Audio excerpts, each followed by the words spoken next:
Да изберете цвета според посланието, което искате да предадете. Розовото излъчва женственост и е подходящо за бизнеси, които искат да комуникират нежност и внимание.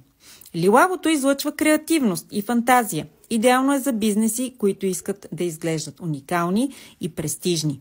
Оранжевото излъчва топлина, приключение и творчество. Чудесен избор е за брандове, които искат да вдъхновят и да създадат положителна емоция. Червеното излъчва страст и е отличен избор за събития и продукти, които търсят емоционална реакция.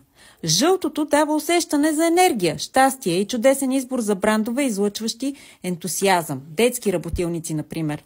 Зеленото е хармония, природа, подходящо е за биобрандове, услуги свързани с природата. Синьото е увереност, идеално е за фирми, които искат да създадат усещането за доверие в своите клиенти. Черното е сила, излъчва елегантност и създава усещането за престиж.